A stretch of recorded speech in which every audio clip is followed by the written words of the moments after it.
Launch Director. Launch vehicle is ready for launch. We have ignition. You have permission to launch. 1, and liftoff. Liftoff of the United Launch Alliance Atlas V rocket. Mach 1, executed. And we have an indication of spacecraft separation.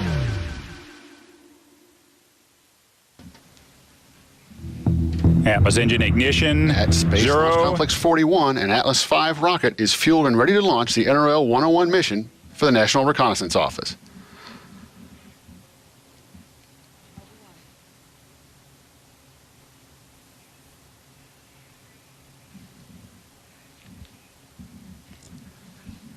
Good evening, and welcome to Cape Canaveral Air Force Station in Florida. I'm Dylan Rice, a systems test engineer, launch conductor, and the host for tonight's broadcast. Liftoff is set for 5:24 p.m., and the team is not working any issues at this time. Shortly, the count will enter a planned 7-minute hold. We have 2 planned holds in today's nearly 7-hour launch count today. These holds give our team additional time to resolve any issues prior to entering the terminal count. However, at this time, the team is not working any issues, and we are proceeding towards an on-time liftoff at 5:24 p.m. At the request of our customer, today's live coverage will conclude following payload fairing jettison, scheduled to occur about 3.5 minutes after liftoff. In addition to watching our webcast, you can also follow live mission progress at ulalaunch.com.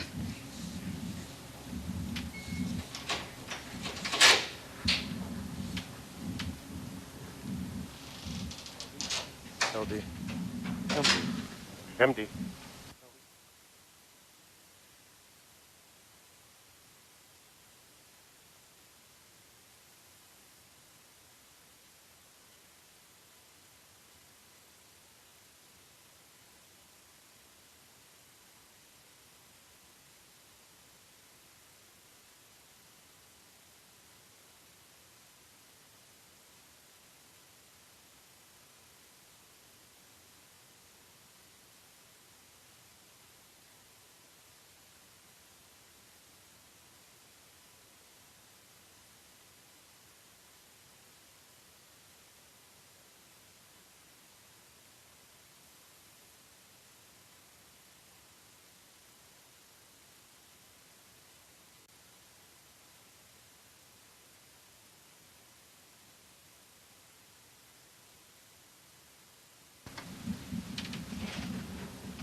Jessica Williams, the 45th Space Wing's launch weather officer, recently briefed the team on current conditions here at Cape Canaveral.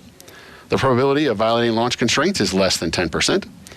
The ground winds are 10 to 16 knots out of the north, and the temperature is 75 degrees Fahrenheit. With that forecast, the weather is within launch commit criteria and looks favorable for our planned T0 of 5:24 p.m. Eastern Time.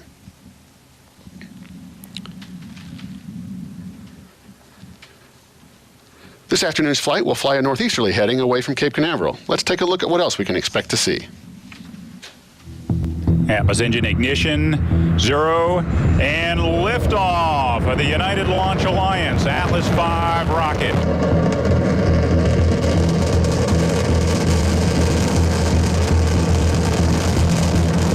The Atlas V RD-180 engine and 3 solid rocket boosters ignite and generate nearly 1.8 million pounds, or 8 million newtons of thrust, to lift the rocket off the pad. Shortly after liftoff, Atlas begins a pitchover to attain the proper flight path while minimizing the dynamic pressure the vehicle experiences during flight. The Atlas V reaches Mach 1, the speed of sound, at 39 seconds. At 1 minute 34 seconds, the 3 SRBs burn out. Jettison of the first 2 SRBs occurs at 1 minute 54 seconds, followed 2 seconds later by the remaining SRB.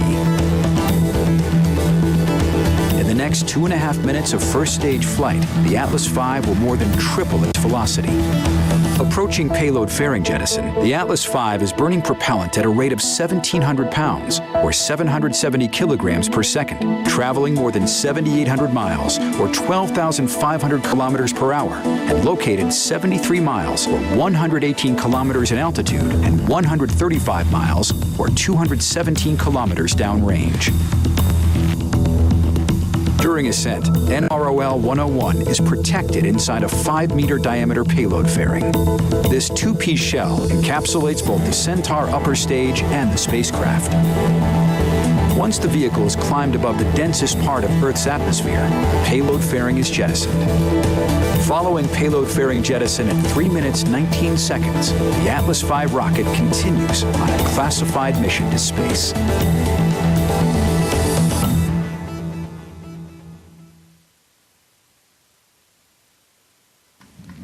ULA is using an Atlas V 531 rocket to launch NROL-101. This is the 86th Atlas V launch and ULA's 141st mission. Atlas V is built in Decatur, Alabama. Atlas V is made up of a Common Core booster powered by an NPO Energomash RD-180 engine and a Centaur second stage powered by an Aerojet Rocketdyne RL-10C1 engine. This vehicle is equipped with 3 Northrop Grumman solid rocket motors and a 5-meter payload fairing. Events began September 9th when the 107-foot-long Atlas V booster was lifted onto the mobile launch platform at the VIF, or Vertical Integration Facility. Next, SRBs were mated to the booster, as shown here.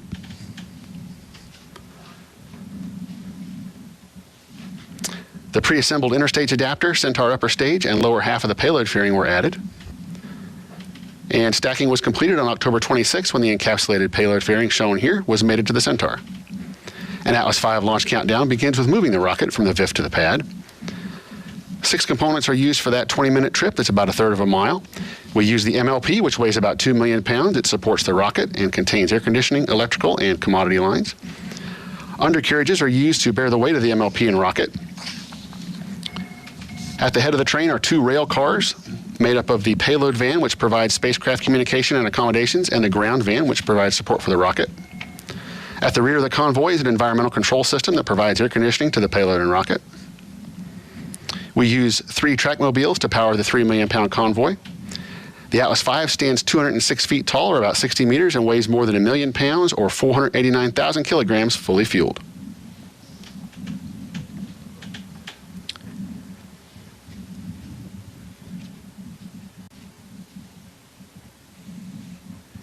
Today's launch is for the National Reconnaissance Office, or NRO. This is ULA's 29th NRO launch.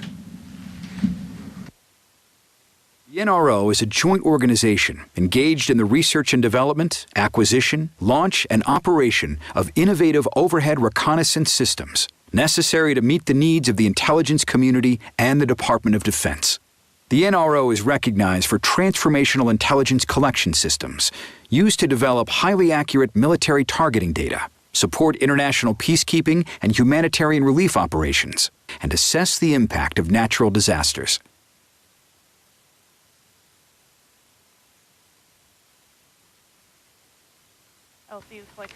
The payload fairing on the Atlas V rocket carries a few special pieces of art.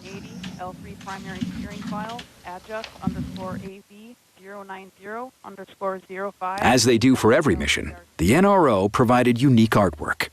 The NROL-101 patch pays tribute to the Lord of the Rings stories with a gold ring and elvish script that translates to "Goodness Persists."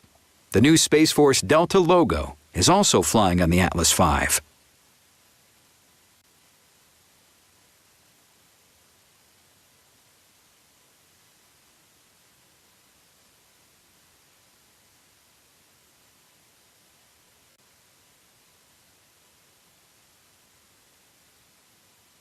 T-minus 15 minutes.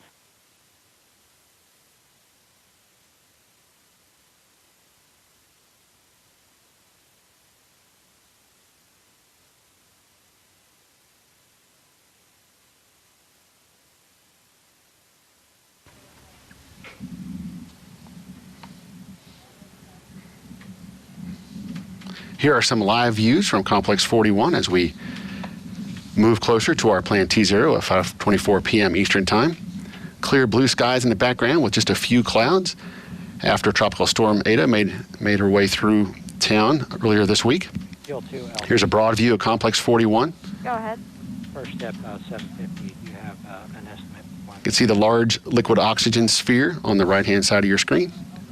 I am The 4 tall lightning protection towers surround the Atlas V rocket, mobile launcher, and the crew access tower. And fuel farms over to the left side of the screen. More prominently featured here, the MLP and the crew access tower with the Atlas V vehicle ready to go. We're going to make the 15 minutes once I reach 99.8%. What, that 15 minutes?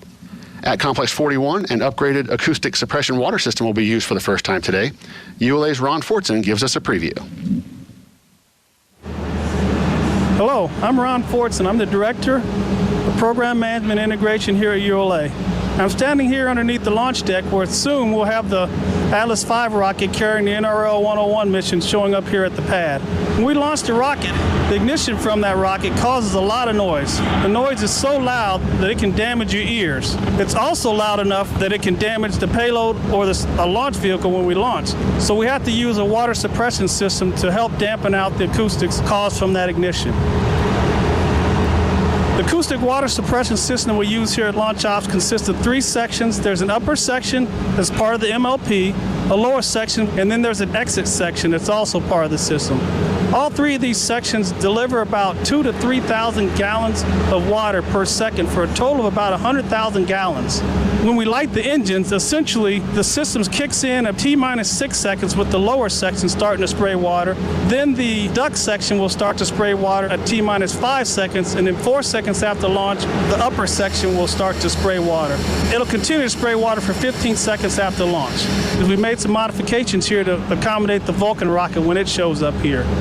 So with the modifications we made were to add additional sprayers to the lower section you can see behind me here so that we can further damp out some of the acoustics that are caused by that rocket engine.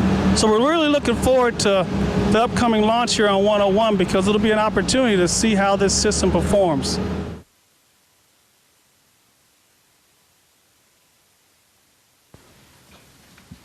Here are more views from Complex 41 as the Atlas V stands ready to go. Prominently featured there on the lower part of the vehicle are 2 of the 3 solid rocket boosters that this vehicle is equipped with. Today's Atlas V will be the first to use solid rocket boosters produced by Northrop Grumman. Let's learn more about the GEM-63 solid rocket booster. Hi, I'm Taylor DeYoung with Northrop Grumman. Here in our M508 rocket manufacturing facility, we fabricate the nozzles for our graphite epoxy motors. GEM-63 strap-on boosters are solid rocket motors that provide the rocket's initial thrust at ignition and liftoff from the pad. These motors are connected to the outside of the rocket and burn for about 100 seconds before detaching from the launch vehicle.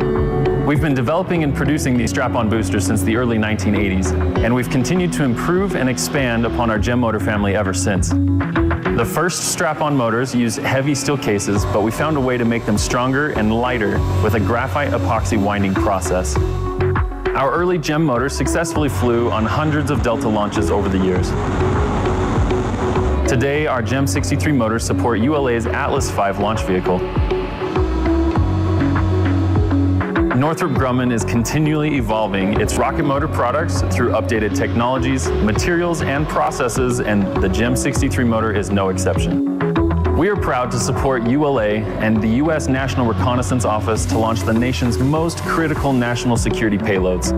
We're excited to see the GEM motors in flight.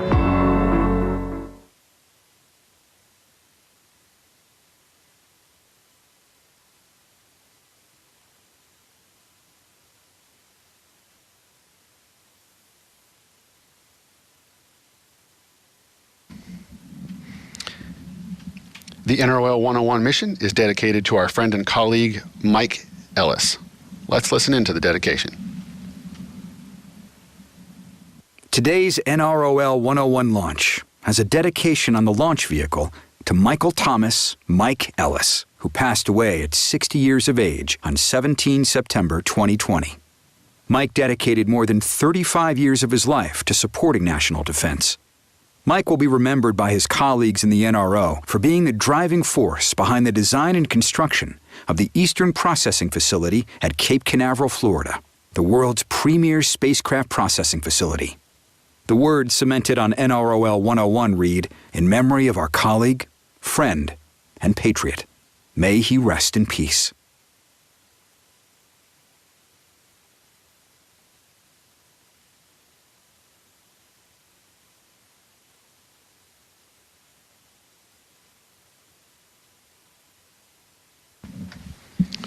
We often get questions about the various clock displays visible in the Launch Control Center, most notably the T count and L count clocks. T simply stands for time, and L stands for launch. The T count is a scripted time until T0. All of the launch vehicle's countdown events are procedurally sequenced to T time. The L count is the total amount of time until launch, which is the T time plus the built-in holds. Built-in holds are placed at strategic points in the countdown, for instance before cryogenic loading and before the terminal count and liftoff, and are contingency time that the team can use if needed to catch up in the event of a delay in countdown activities. The Atlas mission uses two 15-minute built-in holds for a total of 30 minutes of hold time, which means that the L count starts out 30 minutes longer than the T count. After the first built-in hold, there is only a 15-minute difference between T and L counts, and when we enter the terminal count, the L and T counts are equal. Preparations today took a little bit longer than expected, and so we did borrow some of the time from that final built-in hold for the pre-cryogenic hold, which left us with a 7-minute terminal count hold for today's mission, which we'll be entering very shortly. LC-1AC. Radar brief, the Centaur locks has gas indications. LD net 1.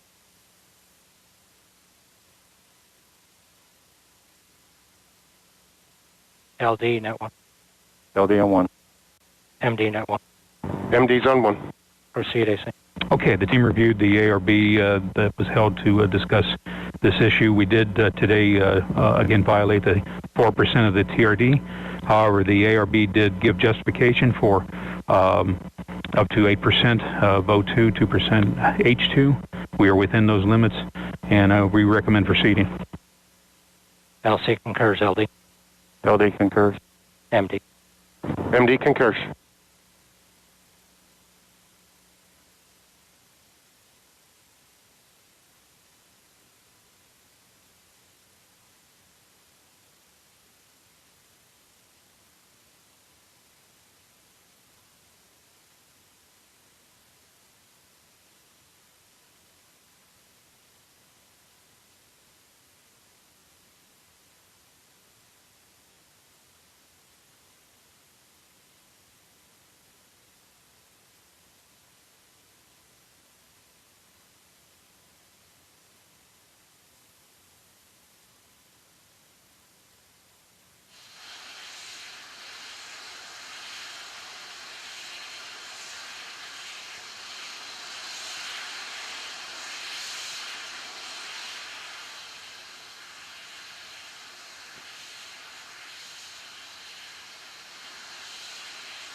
LC step 800. All secondary decoms verified on RF link.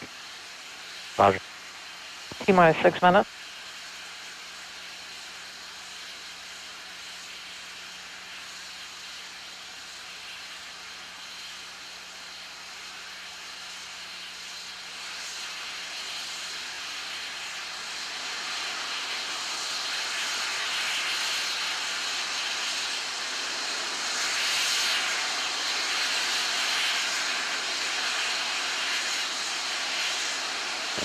LC, LD on 1.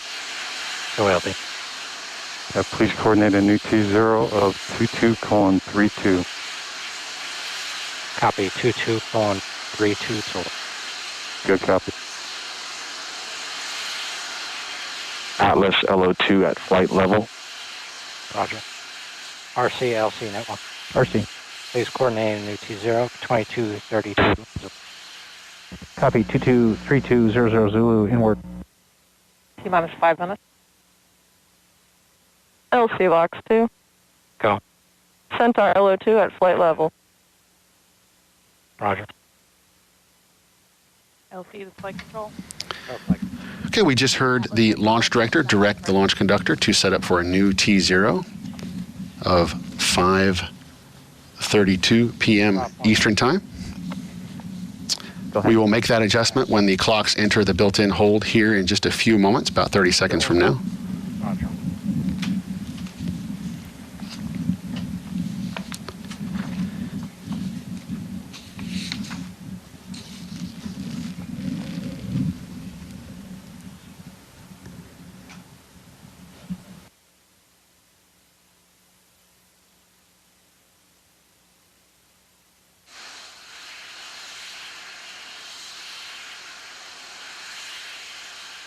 T-minus 4 minutes and holding. This is a programmed 15-minute hold. LC switch to not ready. ALC, please set for a new T0 of 22:32 Zulu. Roger.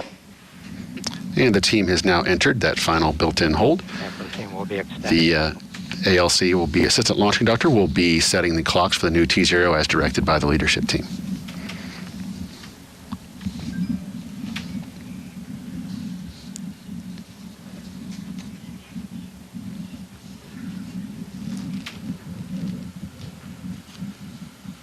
This is SCM 9, go ahead.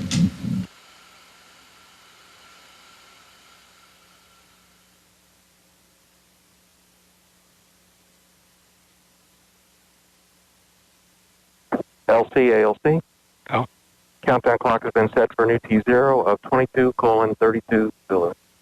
Roger. LCRC1. Go RC. Range is approved 2230 Zulu T0. That was 2232. That's a good copy. All right, team, clocks are set. We have an approved T0 of 22:32 Zulu. Currently approaching L-minus 17.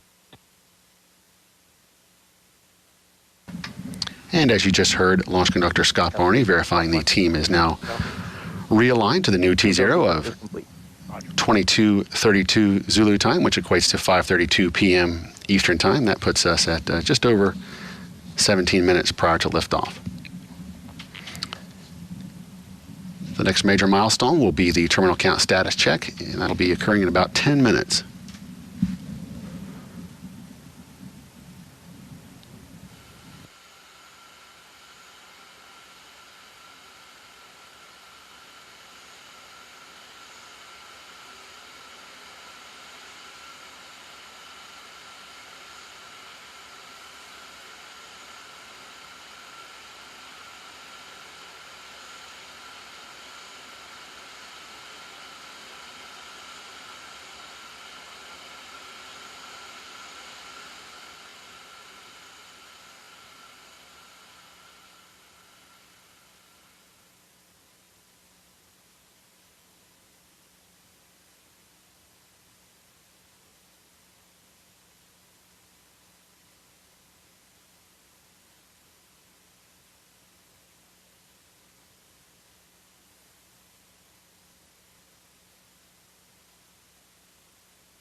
As I mentioned earlier, today's launch is ULA's 29th for the NRO.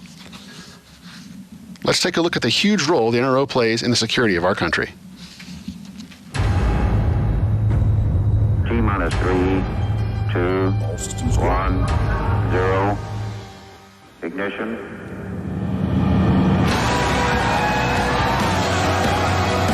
We are the agency that made the impossible possible, protected the world, and brought technology to levels undreamt of.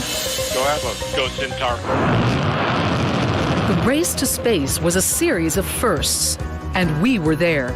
We were the first to surveil our adversaries from the high ground of space, literally taking technology to new heights, watching our adversaries, guarding against the threat of nuclear war, and providing strategic advantage to our nation.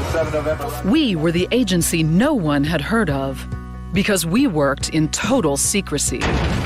But we've stepped out of the shadows, and we are writing the next chapters of American space technology. We are the National Reconnaissance Office, the NRO, the world leader in our tradecraft, collecting top secret imagery and signals from space. Natural disasters threaten thousands of lives. Conflicts displace millions, and adversaries mount threats. We give advance warning, aid in the aftermath, protect our citizens, and safeguard the world. We are the only agency that develops these tools, partnering with the intelligence community, the military, and the best of private industry to drive innovation, We are the leader in space intelligence systems, the NRO. At the heart of it, our people. People who take satellites from idea to orbit, focusing talent and resources, developing, building, launching, operating sophisticated NRO systems that help us maintain global vigilance 24/7, 365. Small sats made possible by miniaturization, reducing costs and expanding possibilities. Large satellites with capabilities designed to answer our toughest national security questions. Pioneering achievements on the ground, where analysts bring it all together. How do we do it? By investing in the latest research and development, using augmentation, automation, machine learning, and artificial intelligence, employing acquisition strategies to encourage competition, enabling us to work with the industry's best and brightest, like-minded people, committed to technology without limits.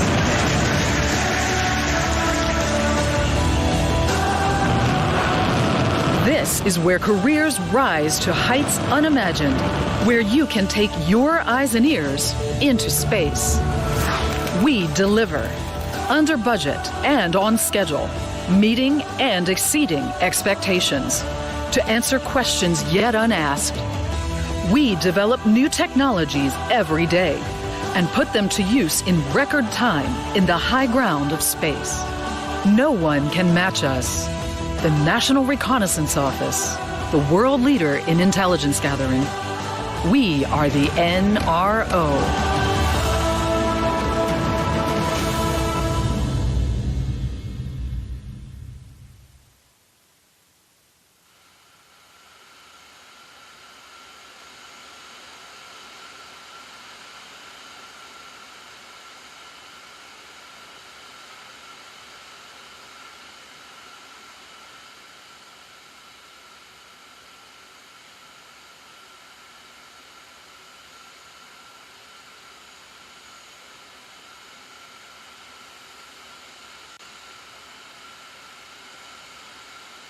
LC Fuel 2.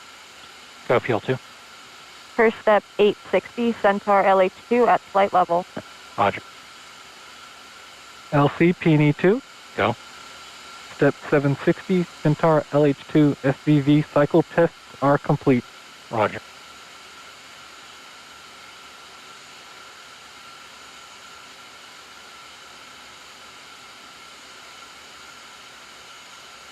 L minus 11 minutes. All right, team, this is LC on net 1. We are complete to operations for Operation 50, picking up in Operation 60, and working for the clock.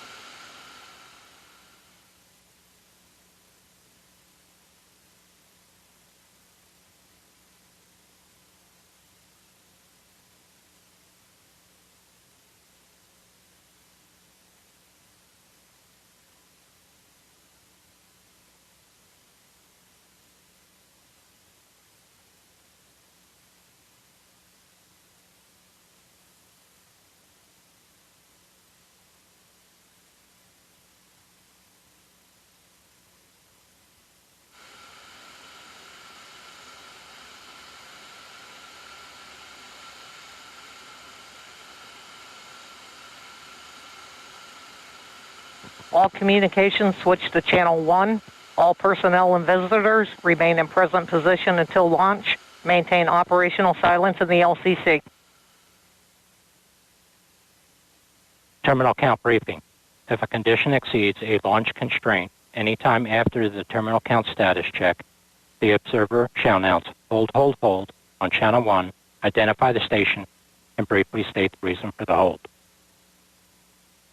Flight control, perform launch on time verification. Roger.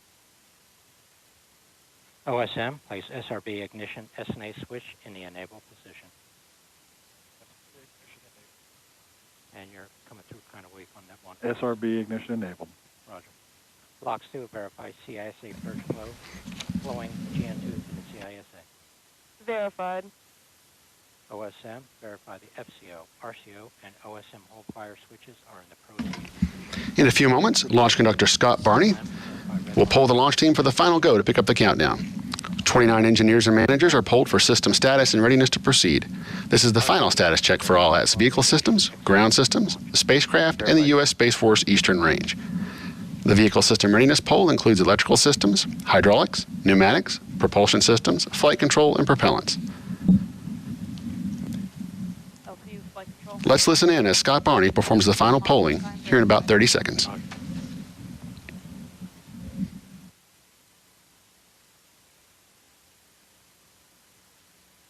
LC switch to the ready position.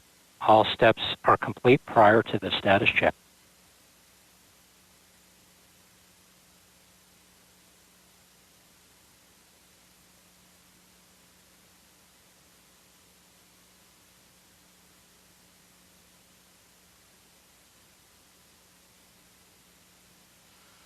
L minus 8 minutes.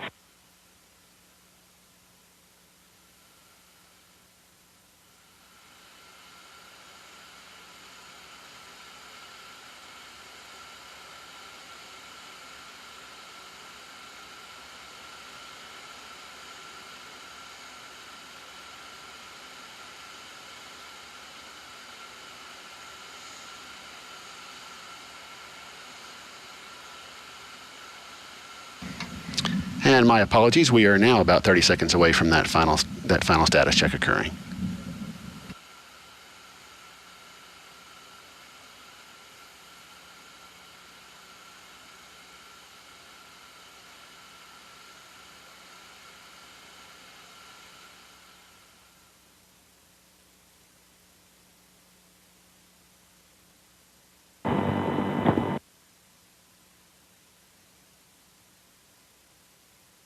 Status check to proceed with terminal count. Respond go, no go. Atlas systems, propulsion. Go. Hydraulics. Go. Pneumatics. Go. LO2. Go. Water. Go. Centaur systems, propulsion. Go. Pneumatics. Go. LO2. Go. LH2. Go. Pass gas. Go. Electrical systems, airborne. Go. Ground. Go. Facility. RFFTS. Go. Flight control. Go. GCQ. Go. GCQ. Go. GCQ net 1. Go. Roger. Operation support. Go. Com. Go. Umbilicals. Go. ECS. Go. Red line monitor. Go. Quality. Go. Op safety manager. Go. Delay safety officer. Go. Vehicle system engineer. Go. Anomaly chief. Go. Range coordinator. Clear to proceed. Launch director. Launch vehicle is ready to launch. Mission director. You have permission to launch. Proceeding with the count. ALC, verify T0 is set for 22:32 Zulu. Verified. Polling is complete. The ULA launch team and the NRO mission director are go for launch. 5 minutes. From T-minus 4 minutes until launch, you'll be listening to Scott Barney and his team performing the final steps in the countdown procedure. You'll hear the team call out that topping has been secured, followed about a minute later by the call out for transferring the Atlas and Centaur stages from ground facility power to internal battery power. At T-minus 1:55, the team will command the launch sequencer to start, followed shortly by securing the Centaur liquid hydrogen and Centaur liquid oxygen topping activities. At T-minus 1:40, the team will command the flight control system to launch enable and arm the flight termination system. In the final minute, Atlas tanks will be verified at flight pressures, followed by a verification of Centaur tank pressures. A final status check of Atlas, Centaur, and NROL-101 readiness is conducted at T-minus 25 seconds. At T-minus 3 seconds, the RD-180 engine will roar to life. After liftoff, you'll hear the voice of Rob Kesselman providing launch vehicle ascent data.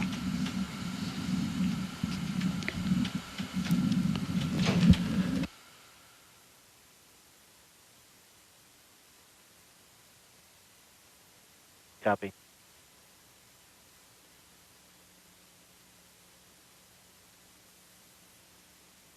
Not it here. You're on net 1.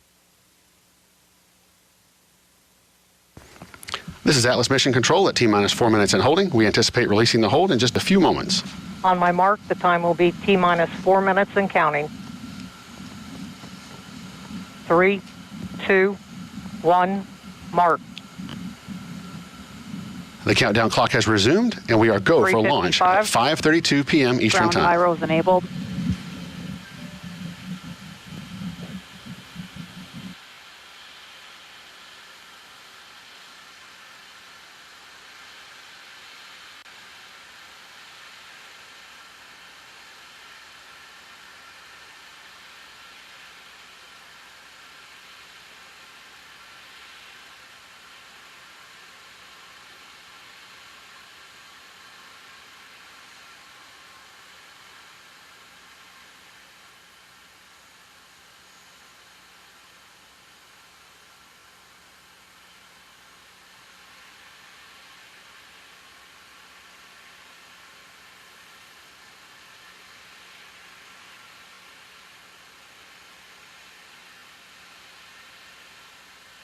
T-minus 3 minutes.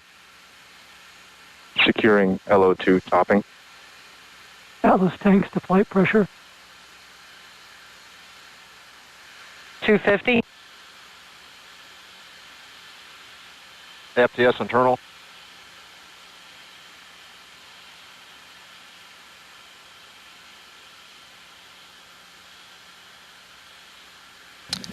The Atlas tanks are now pressurizing for flight, and the flight termination system is on internal power.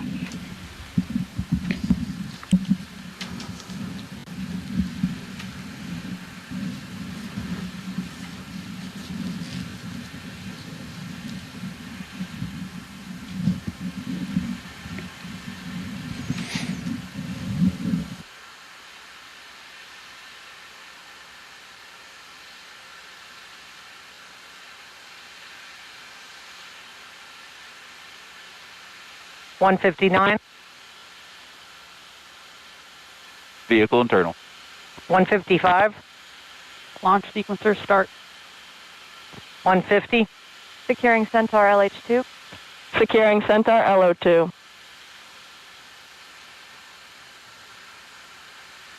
140. Launch enabled. 137.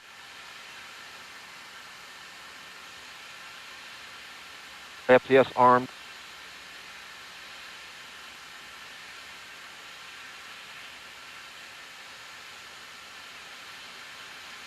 $120. OCU's armed. FCS count started. 115. Reduce ECS for launch. Roger. 110. Vent valve locked.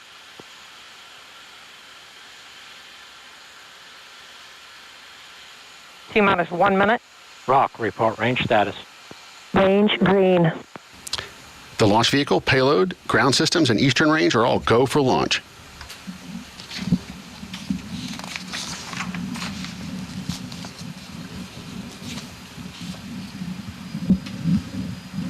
T-minus 40 seconds. Stable at step 3.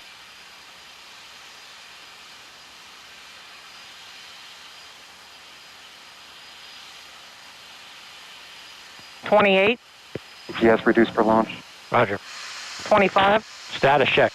Go Atlas. Go Centaur. Go NROL-101. With that call, the NROL-101 mission is ready to launch. T-minus 10. 10. 9. 9. 8. 7. 6. 5. 4. 3. Atlas ignition. 2.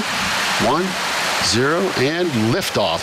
Liftoff to the Atlas NROL-101 mission for the National Reconnaissance Office. You are hearing the voice of Rob Kesselman providing launch vehicle ascent data. Unit roll maneuver. 3180 hits on the closed loop engine control. Atlas has now completed its pre-programmed switchover maneuver. Now at 28 seconds into flight, Atlas is 2 miles in altitude, going at 1,200 miles per hour. RD-180 has throttled down slightly as expected. Engine response looks good. RD-180 past Mach 1. Engine pump speeds and injector pressures are in family for this thrust level. SRBs look good. RD-180 has throttled back up as planned. Mach 2. Now 70 seconds into flight. Atlas is 10 miles in altitude, 5.9 miles in altitude, 2,100 miles velocity.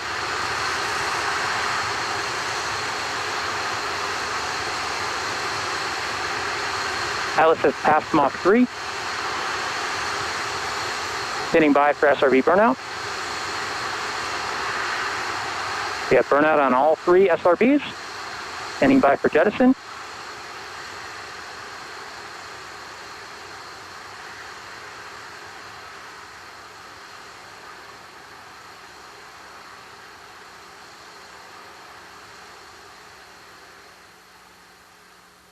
The RD-180 is now throttling down slightly, and we have jettison on all 3 SRBs. Okay, all personnel Net 1, start system securing for Operation 7. Vehicles now past Mach 5. Approximately 2 minutes remain in the Atlas booster phase of flight.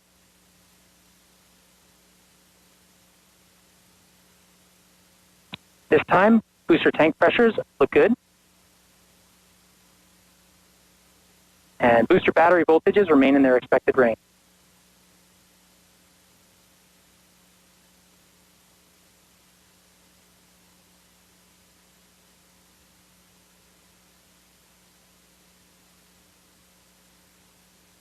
RD-180 continues to operate as expected.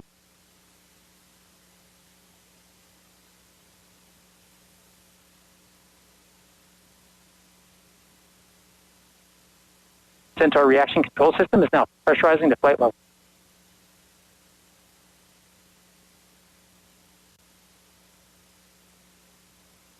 We are now 3 minutes into flight on the L-101 mission. Atlas is now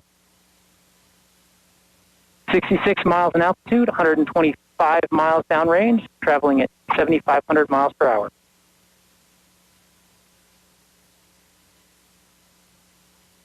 We're now throttling down in preparation for payload fairing jettison. And we've had successful payload fairing jettison and successful CFLR load deck jettison. Atlas is throttling back up after the separation event.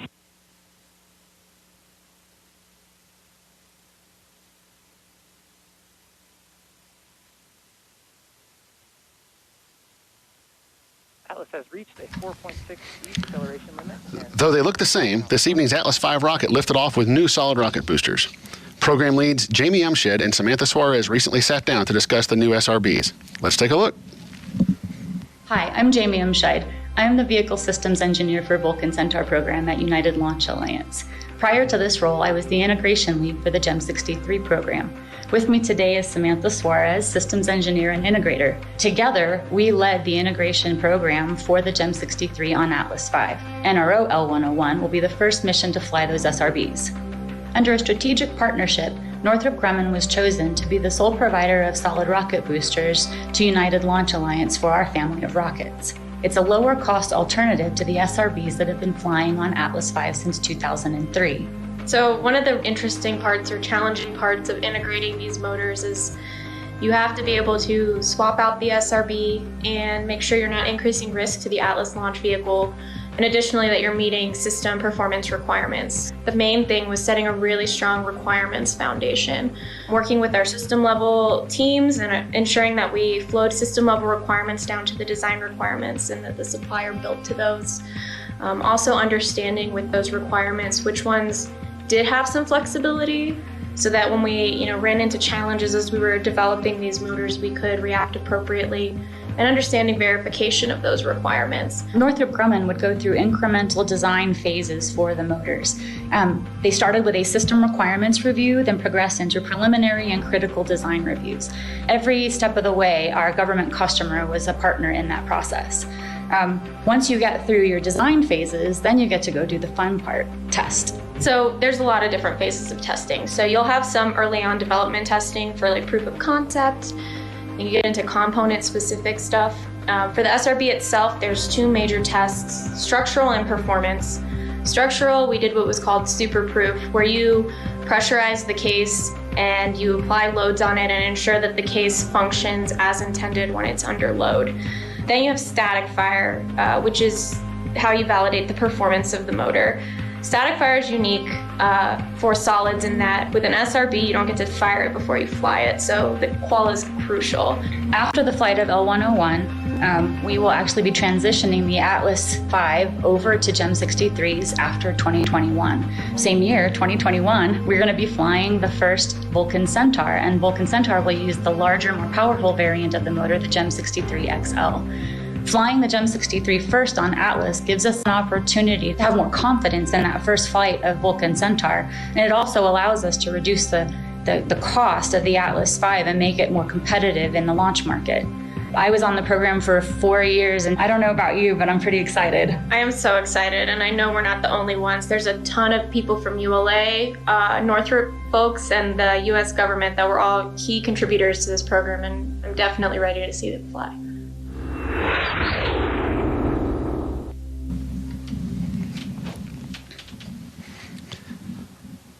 My thanks to Rob Kesselman for his participation in today's broadcast. Stay updated with the mission on ULA's live blog at ulalaunch.com or join the conversation on social media. Before we sign off, we'll take you to another look at liftoff, which occurred at 5:32 p.m. Eastern Time. I'm Dylan Rice on behalf of the ULA launch team. Thanks for joining us and have a great evening. With that call, the NROL-101 mission is ready to launch. T-minus 10, 9, 8, 7, 6, 5, 4, 3, Atlas ignition, 2, 1, 0, and liftoff. Liftoff to the Atlas NROL-101 mission for the National Reconnaissance Office. You are hearing the voice of Rob Kesselman providing launch vehicle ascent data. Touch roll maneuver. Ready 180 hits on the closed loop engine control. Atlas has now completed its pre-programmed pitchover maneuver. Now at 28 seconds into flight, Atlas is 2 miles in altitude, going at 1,200 miles per hour. RD-180 has throttled down slightly as expected. Engine response was good. RD-180 past Mach 1. Engine pump speeds and injector pressures are in family for this thrust level. SRBs look good. RD-180 has throttled back up as planned. Mach 2. Now 70 seconds into flight. Atlas is 10 miles in altitude, 5.9 miles in altitude, 2,100 miles velocity.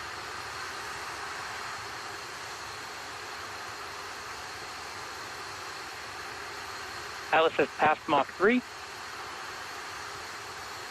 Standing by for Srv Burnout. We have burnout on all 3 SRBs. Standing by for jettison.